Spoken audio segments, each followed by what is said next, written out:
নমস্কার, আমি ঈশানী। আজকে আমরা আছি হচ্ছে ইচ্ছে পূরণের সেটে। আমাদের শুটিং চলছে প্ল্যাটফর্ম 8 এর একটা আপকামিং ওয়েব সিরিজ।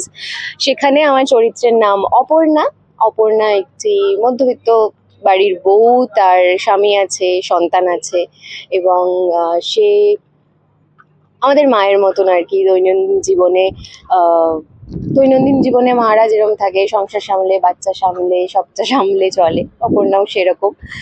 আর এই জার্নিটার মধ্যে দিয়ে যেতে যেতে তাদের অর্থনৈতিক জায়গা থেকে উন্নতি হয় এবং সেটা কিভাবে হচ্ছে এবং তাতে অপর্ণার কি সেইগুলো নিয়েও এই গল্প।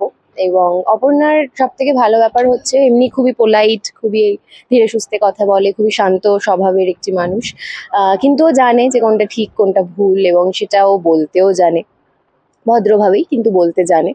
তো অপর্ণা এরকমই এবং কিছুটা আমার মতো। আর অবশ্যই হরনাথ স্যারের সাথে কাজ, তো সেটা তো একটা অনেক অনেক বড় পাওনা। কারণ হরনাথ স্যার তো অনেক সিনিয়র এবং রোজ নতুন কিছু শিখতে পাচ্ছি। আমাদের ডিওপি সৌভিকদা ইজ ফ্যান্টাস্টিক, দারুণ দেখতে লাগছে, প্রত্যেকটা ফ্রেম খুব সুন্দর দেখতে লাগছে। সবাই খুব মজা করে আনন্দ করে কাজ করেছে এবং একবারও মনে হয়নি যে এখানে কোনো হায়ারার্কি আছে বা সিনিয়র্সরা আছেন যারা কোনো অসুবিধার কারণ হয়েছে, এমনটা কিছুই হয়নি। সবাই খুব নিজের মতন, ফ্যামিলির মতন আনন্দ করে ভালোবেসে পুরো কাজটা হয়েছে।